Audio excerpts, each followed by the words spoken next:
Antes de empezar, queremos saludar a los participantes del seminario que han estado online acompañándonos durante el día y agradecerles su participación. La idea de esta sesión plenaria, como la anterior, es que puedan hacer preguntas a los expositores de la mesa y que estos puedan responder y dialogar con ustedes respecto a los temas que han estado exponiendo. Doy la palabra.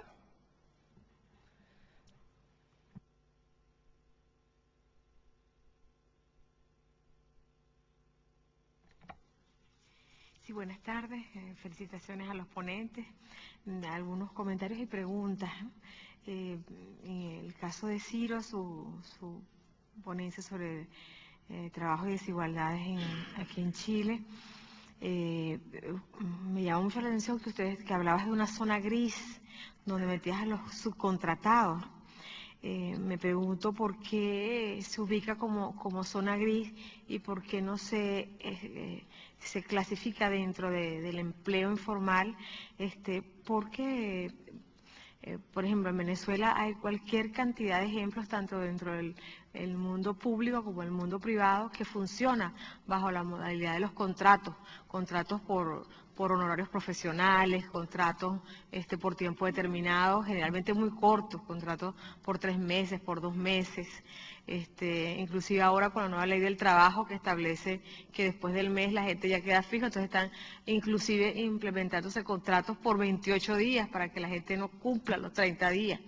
Entonces, por otro lado tenemos toda la dinámica de los outsourcing, que contratan entonces profesionales y trabajadores que también son contratados, ¿no? Entonces ellas son las compañías intermediarias y contratan mano de obra barata sin ningún tipo de seguridad social por tiempos muy cortos. Entonces quiero saber por qué ustedes lo denominan zona gris a los contratados y subcontratados y por qué no son parte de la franja de la informalidad. Eso para Ciro, ¿no?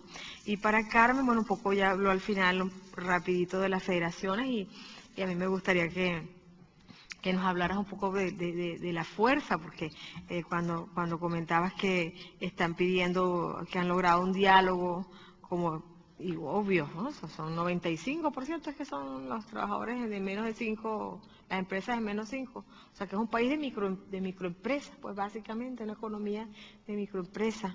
Entonces, evidentemente es una masa laboral grande, ¿no? Y afortunadamente organizada. Entonces quisiera que nos hablaras un poquito de cómo esa organización, porque todos sabemos que solamente por la vía de la organización de los grupos sociales que se logran avances, cambios, ¿no? Entonces, esa apertura de diálogo con interlocutores políticos de la que tú hablabas, esa petición de voz, somos pobres pero somos muchos, somos bastantes, ese petitorio de la ley para los trabajadores independientes o algo así lo llamaste, por supuesto que debe venir, entiendo yo, de los trabajadores en estas condiciones agrupados en esas federaciones que nombraste rápidamente. Entonces quería que nos comentaras un poquito eso, pero me interesa primero, Ciro, el tema de la famosa zona gris. Simón. Hola, Simón de Flaxo. Quería hacerle una pregunta a Carmen, que tiene que ver también con lo que Luca y después, bueno, principalmente Ciro también lo planteaba, y que tiene que ver con los tránsitos que pueden haber desde la informalidad a la formalidad, pero también asociados a esos tránsitos que uno podría pensar más bien intuitivamente que se dan desde la formalidad a trabajos precarios. Lo pregunto, o sea, o empleos formales precarios,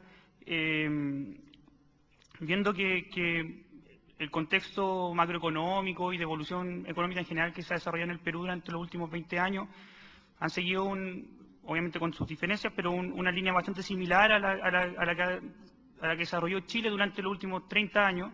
De hecho, era una comparación constante que se hacía en la presentación, como alcanza el PIB o el crecimiento de Chile, etcétera. Y al igual que Chile, también está asociado a un contexto de apertura económica, a un proceso de regulación del mercado laboral, Y en ese sentido,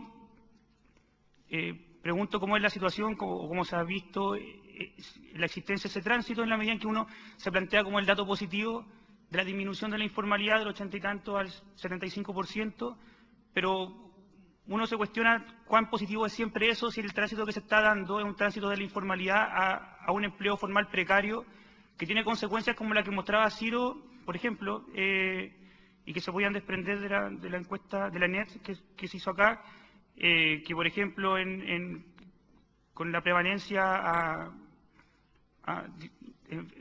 no me acuerdo, era como enfermedades psiquiátricas, no me acuerdo cuál el riesgo de salud mental,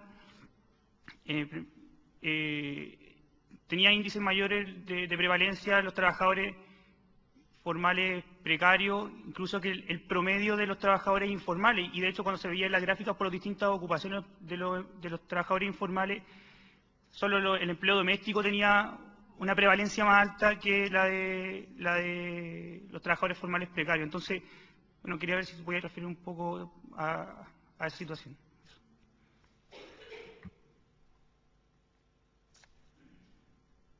¿Alguna otra pregunta?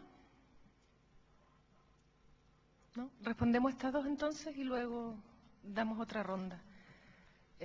Quizás Lucas. Te dirigías a Lucas, yo creo. Tú primero y luego Carmen. Sí, yo también creo que era para mí la pregunta. Debe ser por el parecido. A ver, nosotros cuando hablamos de esta zona gris, que como decía al final, no solamente es el subcontrato, también podemos hablar del trabajo parcial o part-time, o incluso el trabajo por temporada, pero en particular el subcontrato tiene que ver con lo que decía, con que se desdibuja la relación clásica de relación laboral, digamos, que es estar subordinado y ser dependiente de un empleador, de un patrón. En el caso del subcontrato, a diferencia del trabajo honorario, por ejemplo, en donde yo en realidad soy un trabajador independiente que entrego ciertos servicios a un otro, digamos, a un otro ente. En el subcontrato hay una relación laboral desdibujada, porque hay, por una parte, alguien me contrata y me paga y qué sé yo, y por otra parte hay alguien que me da órdenes y me dice cómo quiere que se haga el trabajo. En ese sentido, el trabajador que está subcontratado, digamos que no es ni totalmente un autónomo independiente, ni totalmente un dependiente informal, digamos, se encuentra ahí permanentemente transitando entre el uno y otro. Además, por una cuestión de la temporalidad, de que está siempre yendo y viniendo al mercado, o sea, en general, digo, los trabajadores subcontratados entran, terminan, salen, vuelven, entran, terminan, salen, así. Por eso es una zona que es difícil de derechamente decir es aquí o es acá. Ahora, probablemente si uno empíricamente va y puede ir por sector económico, quizá puede encontrar ciertos patrones en que efectivamente hay ciertas áreas del subcontrato en ciertos sectores en que efectivamente tiene más que ver con asalariados encubiertos, porque están en permanente, por ejemplo, trabajan siempre para el mismo mandante, ¿ya? O pues derechamente que son personas que las enganchan para hacer un trabajo y después las dejan, digamos, en otra. En ese sentido no es tan clara su pertenencia a uno de estos dos que decíamos nosotros. En ese sentido es como una zona gris que es, digamos, movediza, es difícil de poder identificar bien. Y que lo mismo yo creo que pasa a ratos con el trabajo part-time, que por ejemplo, algo que es bien impresionante en Chile, no sé cómo será en otros países de América Latina, espero que no, pero acá hay en los supermercados hay los empaquetadores, que generalmente son jóvenes, estudiantes, bueno, o son universitarios, o muchos no lo son tampoco, quizás la mayoría no lo son, que trabajan solo por propina, por transferencia de hogar a hogar, como decía David, pero que además ellos tienen que pagar por el derecho a trabajar. O sea, es una empresa X que les dice, les ofrece, nosotros los ponemos en esta empresa, en un supermercado X.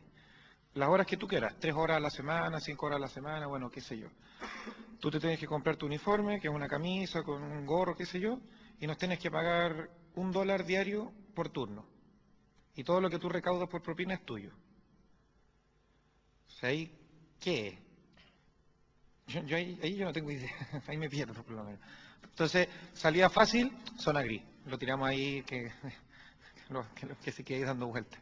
No sé, como que son ese tipo de relaciones que no son claras, que efectivamente están en un permanente tránsito también,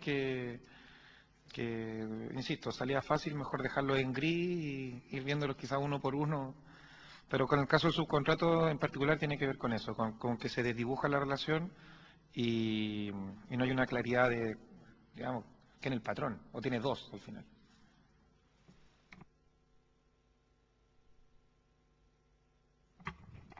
Gracias. Uy, casi me como el micro. Perdón. A ver, con respecto a la pregunta primera sobre la voz, el diálogo de estos trabajadores, diría que las federaciones, a ver, hay dos tipos de organización de esta masa de trabajadores en empleo informal. Por un lado está sí los que se consideran empresarios, microempresarios, pequeños empresarios, que tienen una serie de redes bonitas, acompañadas algunas por ONGs desde hace muchos años, tienen el consorcio que se llama COPEME, que es de la micro y pequeña empresa en el Perú, que se sienta a dialogar con el Ministerio de la Producción, que es el que ve todo lo que es pequeña y mediana empresa. Tienen una propia dinámica correspondiente a lo que es ser empresario. Y por otro lado está toda esta organización de lo que nosotros llamamos los autoempleados, que son los que no tienen un empleador fijo, a excepción de las trabajadoras del hogar, que son el empleo doméstico, que sí tienen un patrón, pero que digamos son parte de todas estas organizaciones porque no están registradas y no tienen los derechos iguales y las características de su empleo se parecen mucho y como perfil demográfico también del resto de los autoempleados. Muchas de las organizaciones que nombré datan de más o menos de los años 40 o 50. ¿Por qué? Porque eran los únicos que en ese tiempo quedaban fuera de la seguridad social.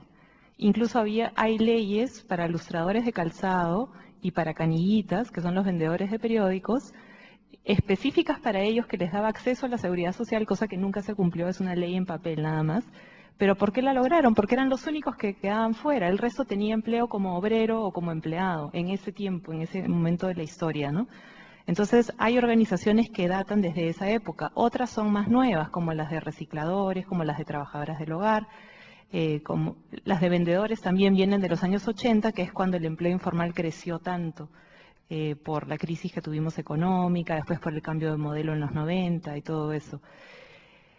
Estas organizaciones, porque cada una responde a la dinámica de su sector, entonces la problemática de un comerciante es bien diferente a la problemática de un reciclador. Ambos no tienen seguridad social, ambos no están regulados, pero lo que hace el quiebre para mejorar su situación es bien diferente. Uno está muy ligado a la autoridad municipal, al uso del espacio público, a que no le vengan a cobrar coimas para poder seguir trabajando donde está, a que le dé un espacio donde trabajar, un mercado que tenga seguridad, que tenga baños, que tenga luz, que él pueda acceder a ser propietario de ese local en algún momento, es decir, una dinámica particular del negocio, crédito para comprar capital de trabajo.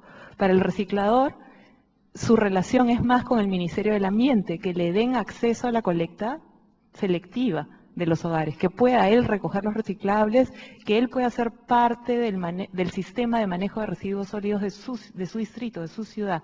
Eso le da ya como otro estatus formalizado, ¿no? Él puede formalizar su organización y como te digo, ya no trabajar de manera perseguida, digamos, sin derecho y totalmente desprotegida, informal también. Entonces, al tener cada uno su propia dinámica, las trabajadoras del hogar es otra, es lograr que las empleadoras las registren, de tener el acceso a los servicios que por ley tienen. Eso hace que las organizaciones en particular trabajen cada uno por sus avenidas, porque tienen sus propias cosas por las que luchar. Pero en los últimos años, gracias a la intervención de otras organizaciones y personas que han podido apoyar, se ha podido lograr que ellos vean lo que tienen en común para que tengan una voz más fuerte y poder abogar por derechos de una manera particular. Entonces, las últimas elecciones municipales que tuvimos fueron en el 2010 y para ese momento se pudo organizar un debate electoral con los 4 candidatos que iban a la cabeza en las listas para ganar para ser alcalde de Lima Metropolitana, y con todos estos grupos de trabajadores de economía informal. Cada uno voceando en el momento que podían levantar la mano sus preocupaciones particulares con respecto a que ganara uno o el otro. El 2011, que es un año después, se tiene elecciones nacionales para elegir presidente y miembros del Congreso. Para ese momento, los trabajadores mismos, o sea, estas diferentes organizaciones que mencioné, ven que tiene sentido unirse en una voz para presentar una plataforma de demandas a los candidatos a presidente de la República. Entonces, en ese momento, justo, o sea, después de la primera vuelta electoral, cuando ya se quedan los 2 candidatos que pasan a segunda vuelta, se organiza un debate con el jefe de plan de gobierno de los 2 partidos que iban en la carrera final. Y se presenta una plataforma de demandas común de todos estos trabajadores autoempleados. Ese logro, para mí, digamos que trabajo en el terreno es grande porque es difícil unificar, digamos, siempre en organizaciones de seres humanos hay competencias de egos, competencias de intereses, difícilmente se unifican, digamos, los puntos de vista, las tradiciones, las pugnas de poder en una sola voz. Sin embargo, los puntos que se priorizan son precisamente acceso a protección social, acceso a capacitación, acceso a créditos para capital de trabajo.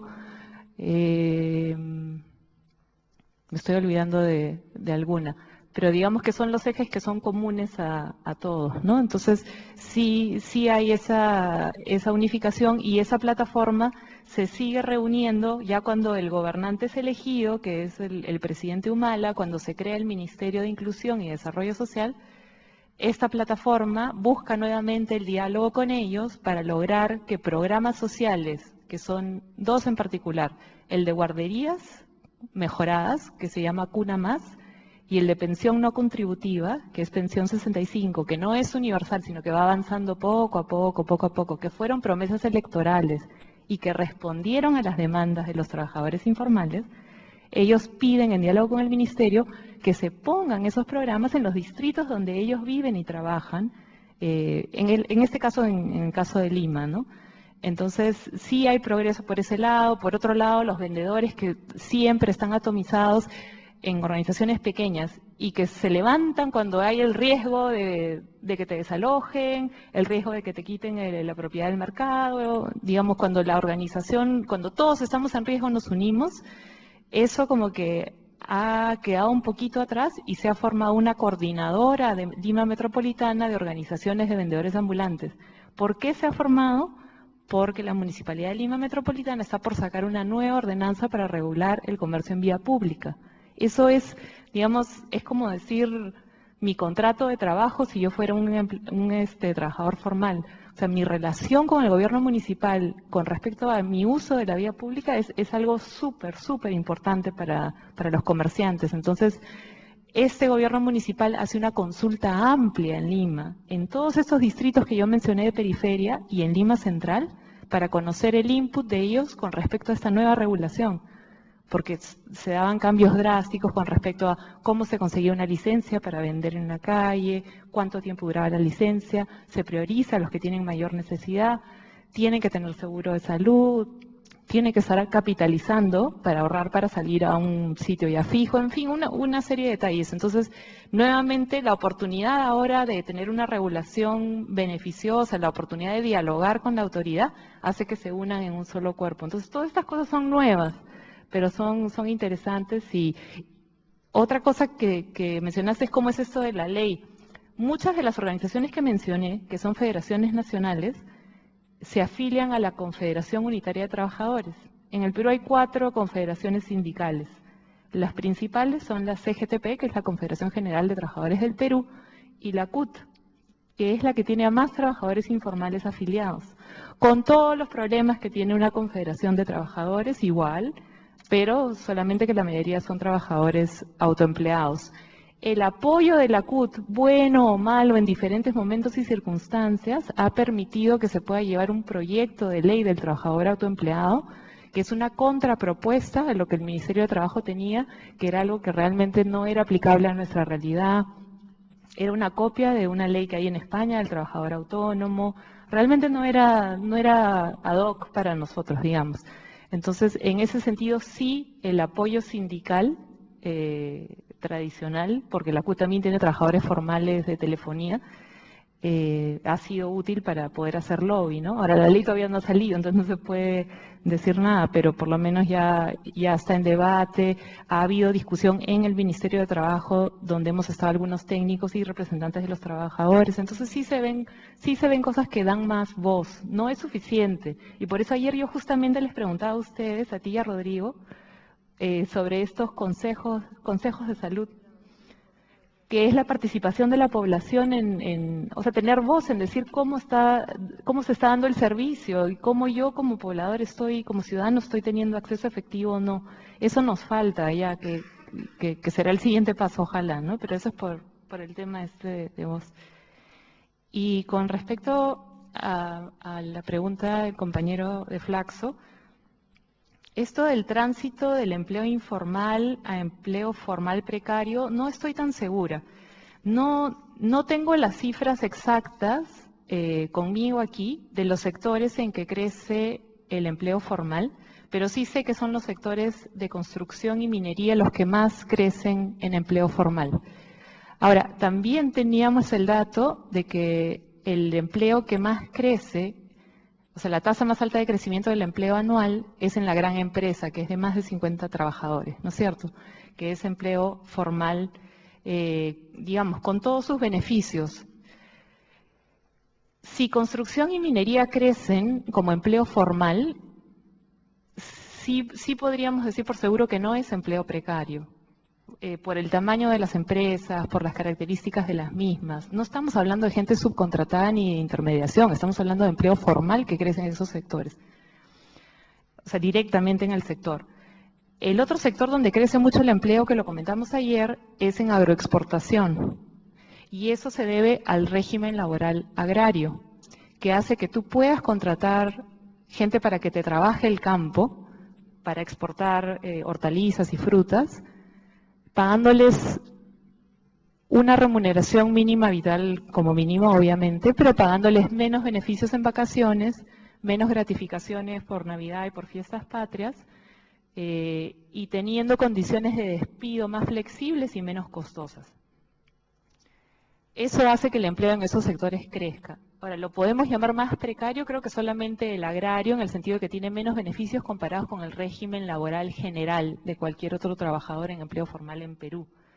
Si lo ves desde otro punto de vista, es gente que estaba probablemente trabajando el campo como minifundista, con mínimos ingresos. Hemos visto que la pobreza es básicamente rural en agricultura y ganadería. Entonces es gente que accede a otro tipo de dinámica de vida, digamos, por este empleo, pero sí, son beneficios reducidos.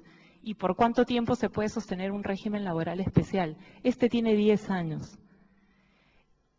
Y aunque incrementa el empleo en este sector, que dinamiza un montón de las exportaciones del país, que dinamiza la economía, tiene un efecto, digamos, no previsto probablemente, que es desfinancia al sistema de seguridad social. Porque la contribución a salud de la seguridad social es del empleador. La normal, en el régimen general, es 9% del salario. En el régimen laboral agrario es 4%. Entonces, el Seguro Social ha asumido una carga de 220.000 trabajadores nuevos, por los que recibe una cotización de poquito menos de la mitad de lo que debería recibir por un trabajador en un régimen general, ¿no? Son efectos que pasan, digamos, por tener esas cosas que se tienen por promover el crecimiento, promover la economía, y tienen otros efectos, ¿no? Sobre lo que comentabas de la salud mental y la precariedad en el empleo formal, no tengo datos, me encantaría tenerlos. De mi experiencia, estar bastante cercana, digamos, en el terreno a diferentes tipos de trabajadores informales, no me atrevería a decir que es mejor la salud mental de ellos que la de los trabajadores formales en general. Para nada, porque están expuestos a riesgos inminentes, digamos, de no saber si mañana se va a poder generar el mismo ingreso, no saber si vas a poder estar en el mismo sitio donde estuviste vendiendo hoy, porque puede que mañana te saquen, tienes mayor riesgo de seguridad ciudadana, como dije. O sea, el celular te lo pueden haber robado 3 veces en los últimos 2 meses, que te quitan tus herramientas de trabajo, tus datos de tus contactos para hacer tu trabajo. Entonces te generan esta ansiedad todo el tiempo de cómo va a ser. Ahora, muchos dicen que los pobres son más felices, que se acostumbran a vivir así, un poco más abandonados a Dios y a lo que la vida traiga, pero no sé, pues habría que comparar los datos de salud mental. Ahora, lo otro es el acceso a servicios de salud. Por lo que hemos podido recoger en los cualitativos, que hemos hecho 18 rondas de grupos focales, 2 con cada una de estas federaciones de trabajadores que mencioné, una con miembros de base y otras con los consejos directivos, o sea, las dirigencias de cada federación, y nos falta una ronda con el máximo dirigente de todas las federaciones juntas. Hemos escuchado un montón sobre depresión y hemos escuchado un montón sobre maltrato, sobre discriminación en el servicio, porque el que está ahora en el CIS no paga por el servicio, pero antes los hospitales del Ministerio de Salud recibían ingresos, aunque no eran muy altos, recibían ingresos de la gente que venía a consulta. Entonces, si tú vas a un hospital hoy en la mañana, dicen, hoy día vamos a atender solamente 15 personas del CIS, solamente 15 del CIS, pónganse para acá. Los que entran al hospital por clínica, que van a pagar por el servicio, se ponen para acá. Y ya hay esa división, ¿no? Entonces, los trabajadores dicen, llego a la consulta, me recetan algo, digamos que me lo pueden dar gratuitamente, que lo podría comprar igual muy barato en la calle, lo que sí cuesta un poco más, lo tengo que comprar en la farmacia del hospital ya a un precio más alto o en la farmacia que me dicen cuál es la que está ahí afuerita, que hay una corrupción ahí en la venta de medicamentos. Y ya se me fue la idea de lo que estaba diciendo. Claro, o sea, hay esa discriminación. Hay lo otro que te dicen, y el doctor ni siquiera me ha mirado. Ese comentario ha salido tantas veces, ¿no? Ni siquiera me miró. Se me preguntó qué tiene, no sé qué, me recetó. Y otras te dicen, el doctor ni siquiera me tocó. O sea, porque esperan, pues, no es que quieran que las toquen mucho, sino que quieren que las revisen, ¿no? Entonces, si hay toda esa decepción sobre el servicio al que debes tener derecho por ley, que está regulado y todo, que la lees en lo cuantitativo y la lees en lo cualitativo, si tienes un problema de depresión, ansiedad o cualquier otro rasgo de salud mental, yo no creo que está muy bien atendido si estás en empleo informal y por lo tanto no creo que sea mejor que la salud del empleo formal. Pero claro, los que trabajamos en empleo formal o supuesto formal, también pues vivimos como esclavos, como dijo alguien ayer, ¿no? Entonces, no sé, me parece un poco difícil de concluir sin data.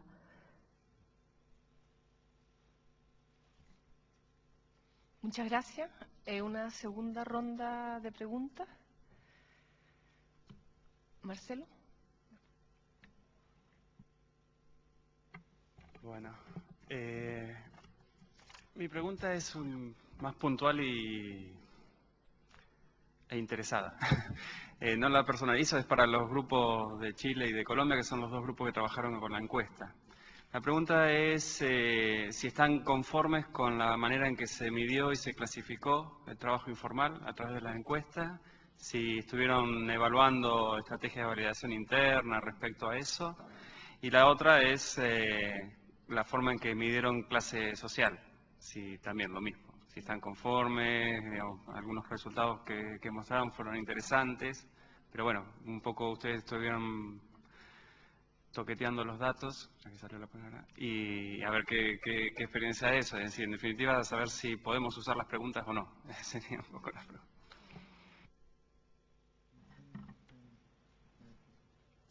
Lucas, ¿querías hacer una pregunta? ¿Alguien más?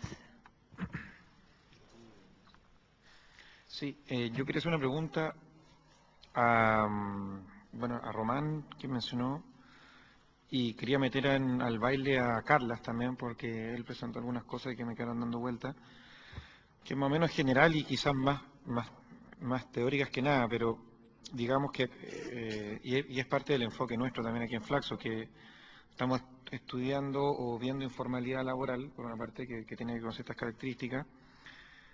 Estamos permanentemente intentando midiendo y cruzando o comparando con temas de clase social, desde una perspectiva o neoweberiana o neomarxista o qué sé yo, y todo esto para, en última instancia, conocer qué sé yo, las inequidades en salud y desigualdades en salud en general, digamos. Y por ahí, Román, cuando dice que la fuente de la desigualdad es la clase social, por lo tanto, y como las clases se definen en función del trabajo, es el trabajo el espacio desde donde tanto la informalidad como la clase social se definen, desde ahí, digamos. Mi pregunta es, para ustedes, digamos, ¿cuál es el valor, así esto ya como que me puse filosófico, así como enredando el proyecto, para variar? ¿Cuál es el valor que ustedes, por ejemplo, Román, que ya ha estado bien metido en esto, y Carla, que viene hace tiempo y que hemos dialogado bastante, el valor que le ven a un concepto que hemos logrado operativizar de todas maneras, pero que sigue siendo un concepto variable, a ratos ambiguo o con mucha discusión interna, de la informalidad? Si es que hemos reconocido que la clase social sigue siendo, no quiero decir determinante, pero sí estructurante al menos, para el análisis de las desigualdades. ¿En qué aporta para ustedes, creen, en lo que han trabajado, el estudio de la informalidad laboral con las definiciones de OIT o con las definiciones de CEPAL o con las definiciones propias que hemos elaborado como Flaxo para ver estos temas? Y una cosita. Y propongo que la respuesta sobre la encuesta de Chile la responda o la María José, el Daniel o la Clelia, que yo no soy de ese equipo, así que yo no toqueteé los datos, ellos me dijeron que me fuera lejos de ahí. Gracias, Lucas. ¿Alguna otra pregunta? ¿No? Bueno, no sé si quieren responder alguno de los convidados por Lucas a responder o puedo partir yo, y si Román o Carla quisieran empezar. ¿Ciro?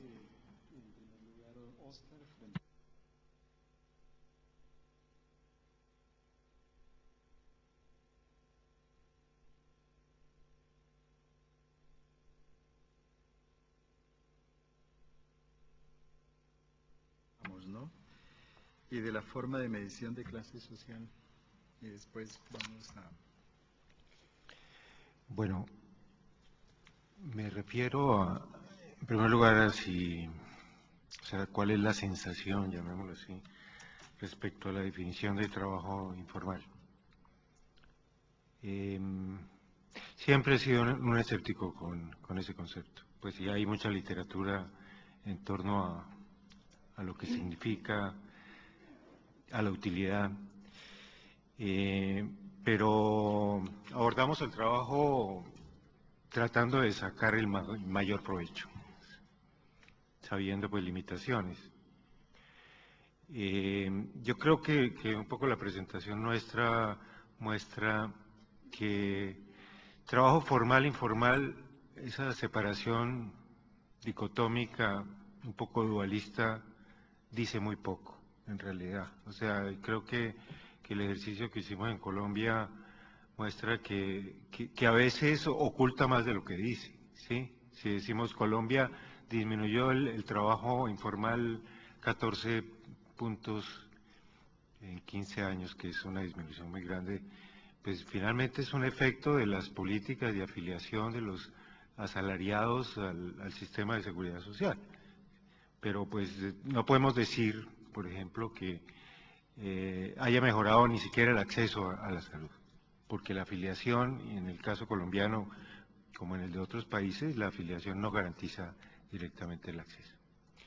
Entonces, la dinámica del mercado laboral es mucho más compleja que esa separación entre formal e informal, y creo que si se busca, en últimas, definir nichos de políticas que mejoren la condición de los trabajadores, especialmente en los temas de salud y seguridad social, hay que hilar más fino, ¿sí?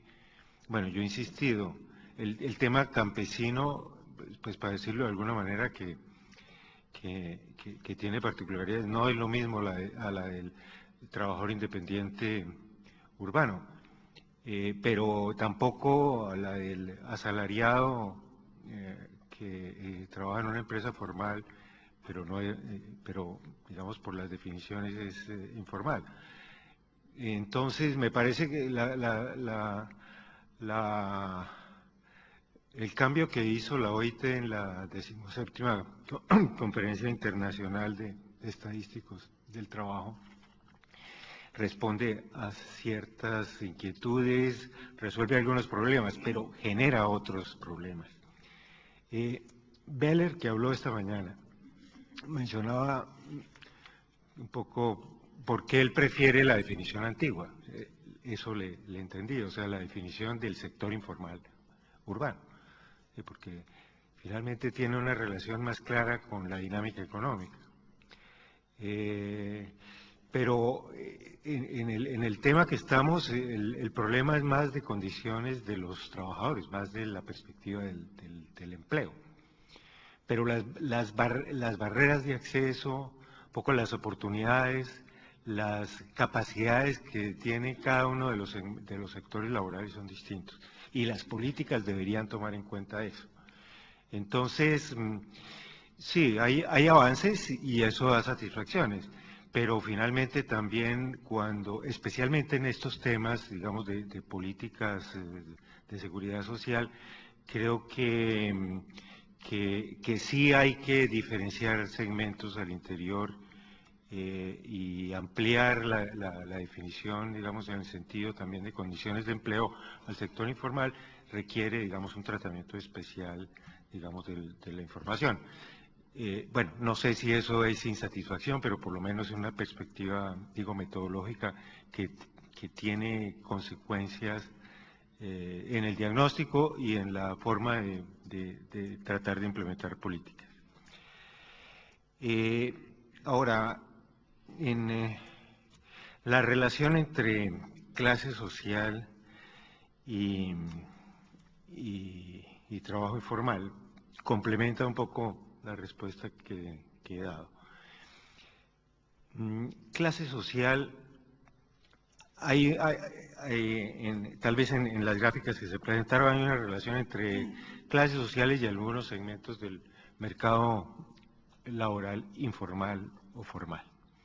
Por ejemplo, el caso del campesinado, hay coincidencias si uno hace una separación dentro del trabajo informal. O podría tener, digamos, un acercamiento a una de esas clases medias que son las de los profesionales y técnicos, que se podría ver más o menos en la misma perspectiva con las dos categorías. Ahora, hay diferencias importantes, Román puede completar un poco la respuesta. Clase social, en primer lugar, nos da un acercamiento a actores sociales, ¿sí? Me parece, oí con mucha atención lo que planteaba Carmen en torno a esas respuestas de estos sectores en Lima que se han convertido en un movimiento social, podría uno decir, ¿sí? O sea, tienen objetivos, organización y tienen, digamos, un enemigo al cual están confrontando, pues, digamos, para referirnos a alguna definición de movimiento social.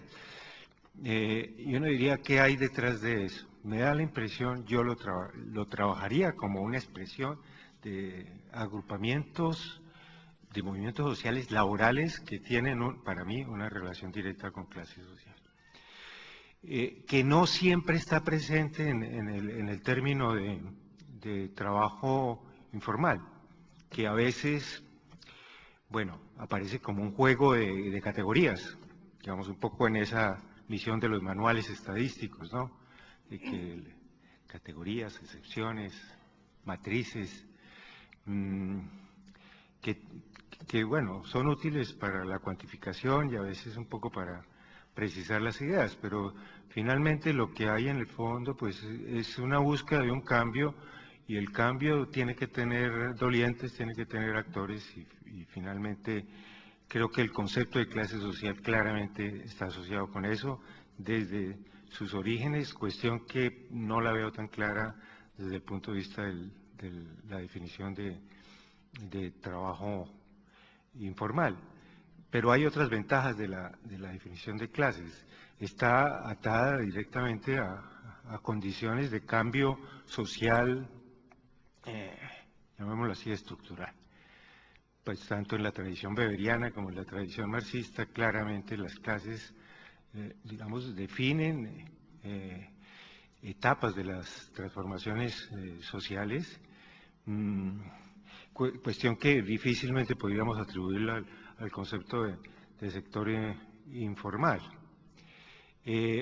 Y la explicación de las desigualdades, y dejo para que el profesor Román explique más, digamos, claramente está atado a esta vinculación, digamos, de las clases sociales en términos de explicar los factores estructurales de la distribución de los ingresos, de los recursos, de los derechos en la sociedad. Es un concepto, digamos, más fuerte. Uno podría decir la clase social, casi que en cualquiera de sus acepciones, es un concepto explicativo, que tiene una relación con múltiples cosas, que define actores en relación con una estructura. El concepto de trabajo formal e informal, a mi manera de ver, es mucho más descriptivo, ¿sí? Explica algunas situaciones. No quiero decir que sea inútil, yo creo que ilustra, ayuda a ver cosas que digamos tal vez en una visión simplemente de clases sociales no se verían.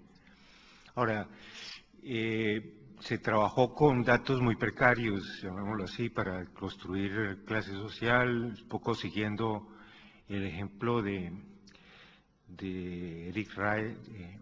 Eric Olin Wright y de John Goldthorpe, pero recuperando también, y estamos en el recinto adecuado, la tradición de Gino Germani, de Prebisch y de una larga lista de pensadores sociales de América Latina que finalmente hacían cosas muy parecidas, ¿sí?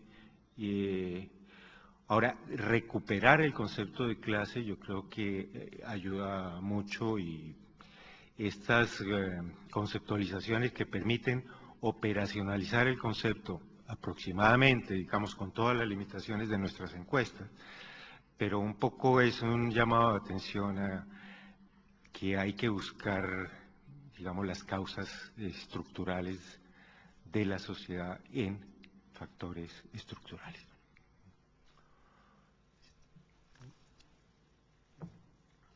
Digamos, para continuar un poco con el argumento de Oscar, realmente son dos categorías distintas, clase social, informalidad o formalidad laboral o empresarial. La clase, si recordamos, define el lugar que se ocupa en el sistema de producción, en este caso en el sistema que tenemos que denominar claramente capitalista. También define la relación que se tiene con los medios de producción. Definitivamente ser propietario de los medios de producción es totalmente distinto a ser propietario simplemente de la fuerza de trabajo. Define el papel que se tiene en la organización social del trabajo. Generalmente los propietarios de los medios de producción son los que organizan la forma como se produce en el marco de las reglas de juego de un sistema preciso como es el capitalista, pero no solo define económicamente cómo se organiza, organizacionalmente cómo debe funcionar la empresa, sino que definen políticamente el contenido de las políticas que van a favorecer o perjudicar a los trabajadores, tanto en el plano laboral como en el plano de las políticas sociales, salud, etcétera, dependiendo de la relación de fuerzas, obviamente. Pero igual, la clase social define el modo como se distribuye los ingresos y cómo se distribuye la riqueza en una sociedad. Y es de ello de lo que dependen que haya igualdad o desigualdad en la sociedad. Eso Nadie ha demostrado que esté sucediendo lo contrario en ningún país capitalista a estos postulados básicos desde hace mucho tiempo, no marxistas simplemente, sino yo creo que Adam Smith, David Ricardo, economistas clásicos del capitalismo, fueron los primeros en hablar de clase social en el marco de las sociedades capitalistas. Lo que hace Marx y otros marxistas es tal vez un poco darle un carácter más de contradictorio a las relaciones de clase en la sociedad. Yo creo que lo que uno observa por los datos es que la informalidad lo que hace es agravar la situación de ciertas posiciones de clase social. Digamos, los datos son sistemáticos en señalarnos que los obreros, digamos, los no poseedores de los medios de producción tienen mayor riesgo de ser informales que los poseedores de medios de producción. Eso es lo que los datos dicen, pero igual nos dicen los datos. El riesgo de menores ingresos es de los informales no poseedores de medios de producción, que viven de su simple trabajo.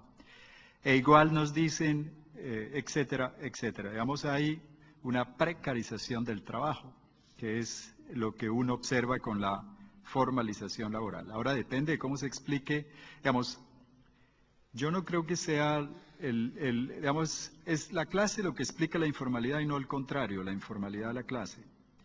Parece que ese es un tema dependiendo del tipo de análisis que se haga de la informalidad. Obviamente saliéndose uno de la idea de que este es un tema de sociedades tradicionales versus sociedades modernas, y si uno lo entiende desde la perspectiva del modo actual, del régimen actual de acumulación que genera informalidad en función del aumento de las ganancias de los empresarios. Entonces hay una serie de aspectos que deben ser valorados. Por ejemplo, ¿por qué hay en situaciones de crisis económica mayor informalidad? ¿Y cuáles son las consecuencias de la existencia de esa mayor informalidad en términos sociales? ¿Quiénes son los que son informalizados? ¿Y con qué objetivos son informalizados? Me parece que si uno no tiene en cuenta el criterio marxista de la ley del valor, no puede entender ese tipo de fenómenos en las sociedades actuales. Ahora, la categoría clase social más sirve no solo para análisis empíricos estadísticos como los que aquí se hacen y lo que hemos hecho y hemos visto. Creo que hace falta otro tipo de análisis, un poco lo cual señalaba Oscar.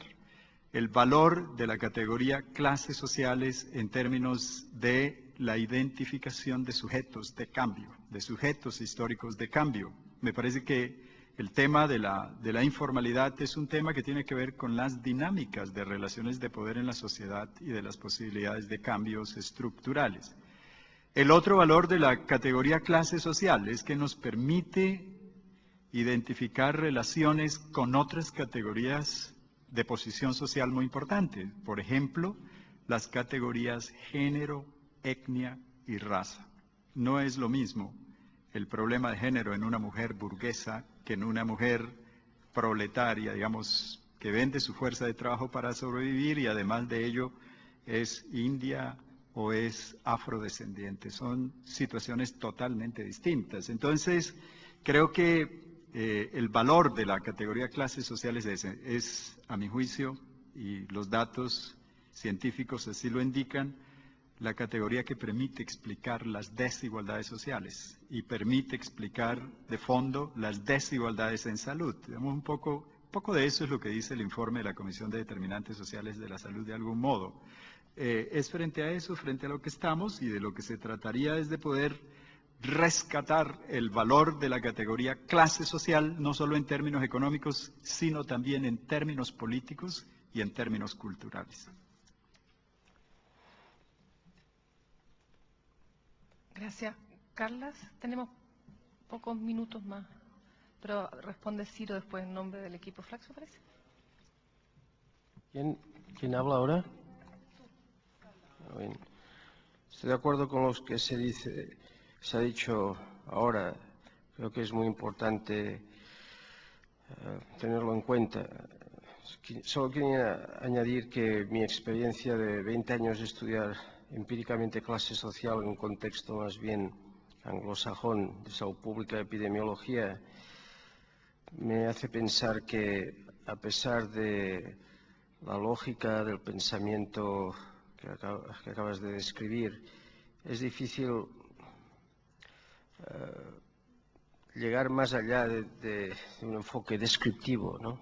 En general porque es la forma de pensar de, digamos, la epidemiología, incluso la sociología americana, pero luego, digamos, es un concepto controvertido. La gente se pelea sobre su significado porque es tan importante. Si uno realmente lo acepta, pues implícitamente critica nuestro sistema de producción, el capitalismo, por hablar.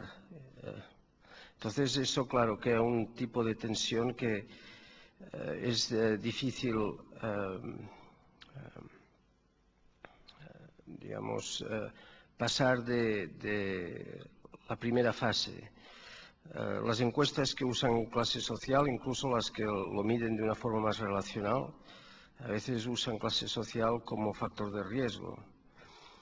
Los métodos de survey research, de encuestas, tienen su limitación para entender los procesos de los cuales hablabas, ¿no? Se necesitaría ir más a un análisis institucional, de política, para analizar algunos de estos mecanismos que implican a la clase, ¿no?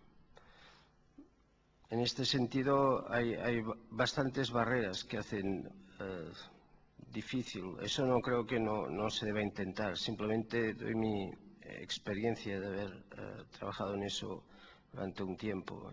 Y la Comisión de Determinantes Sociales de Salud, como buen ejemplo, porque yo estaba ahí, lo que me dijo la persona que estaba al cargo en la primera reunión, esto no va a ser un report sobre clase social, me dijo. Ah, no, bueno, está bien que se sepa desde el primer día. Y desde luego, si miras el report, la palabra clase social sale 0,100 veces, .000. Entonces, en fin, aquí tienes un buen ejemplo. No, precisamente creo que se evita. Luego, la noción neoberiana y neomarxista de Wright, de hecho, es casi weberiana, porque no contempla el mecanismo único que está en la idea de clase social, la tradición marxista, que es la explotación. Claro, si uno ya le saca el mecanismo clave que está detrás de la clase social en esa tradición, pues el resultado es menos, yo diría, interesante. Es interesante, pero pide por qué estar en el mercado laboral en una situación versus otra tiene esas consecuencias tan nefastas. La pregunta queda ahí, ¿no? En fin, son simplemente reflexiones de bastante tiempo trabajando en eso en un contexto de salud en concreto, ¿no? Gracias.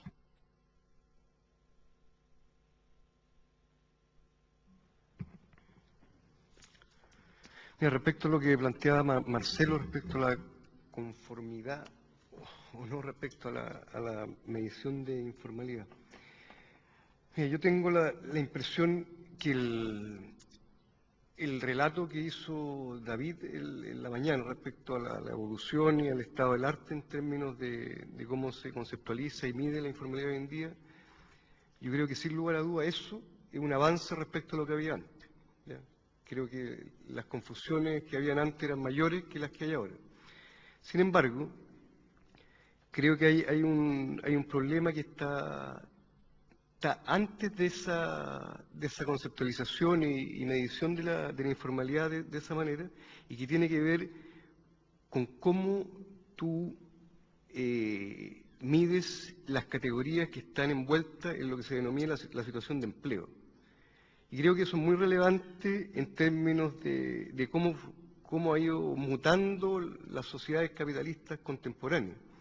Y a lo que me refiero específicamente es que cuando uno ve una estadística que te dice que el 25% de la fuerza de trabajo son cuenta propia, autónomo, independiente, una de las cosas que precisamente ha estado en cuestión es que dentro de esos cuentas propias que se dicen independientes, no todos esos cuentas propias son independientes.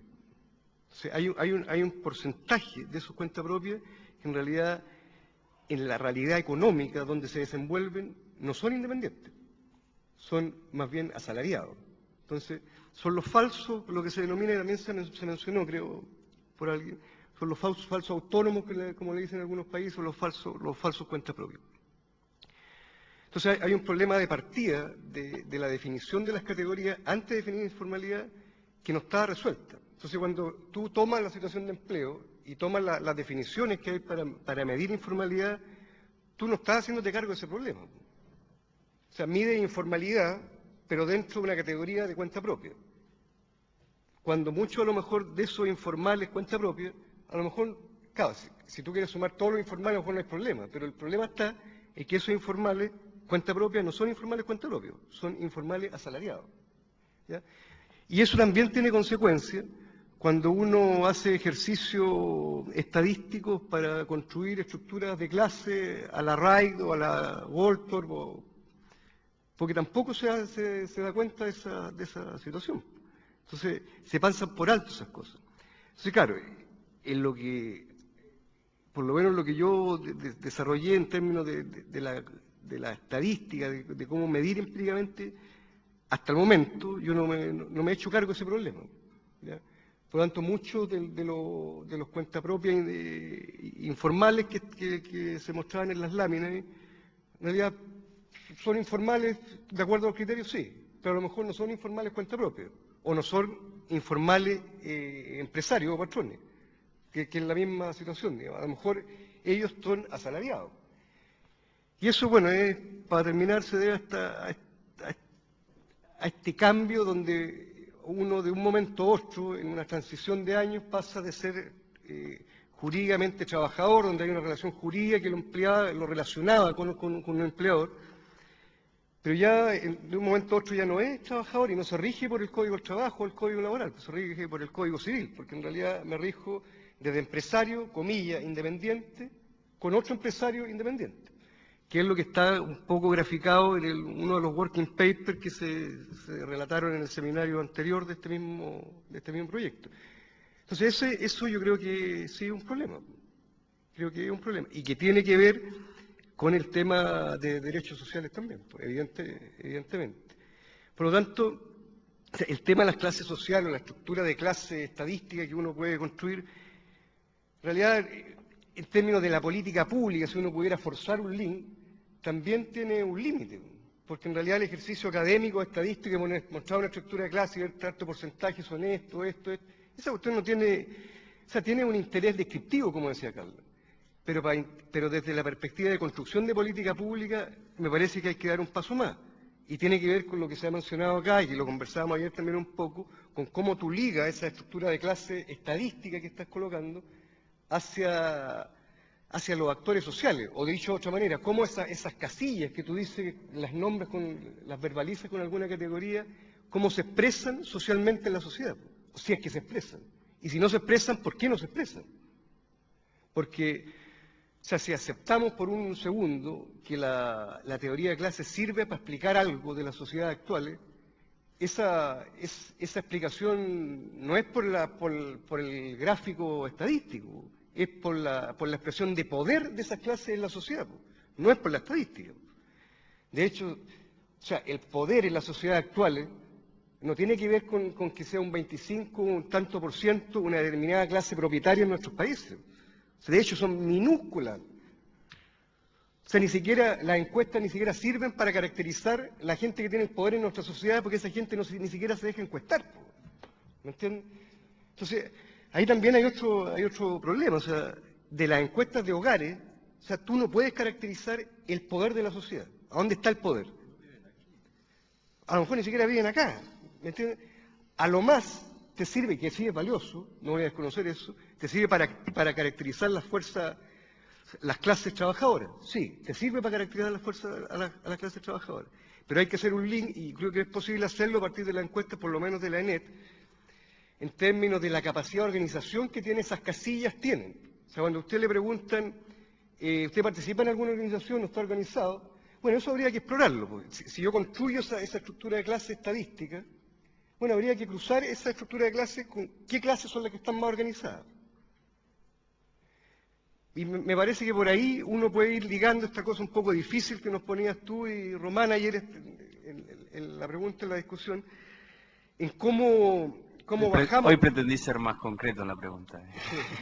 ¿Cómo podemos bajar esta categorización o explicación de las sociedades nuestras a partir de una teoría de las clases, pero bajarla al terreno de las políticas públicas? Por muy poco estratégica que puedan ser las luchas actuales en términos de eso.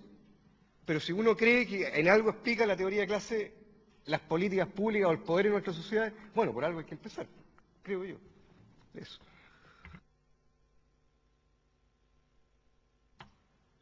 El tiempo se acaba, no sé si alguien quiere hacer algún comentario final. ¿No? ¿No?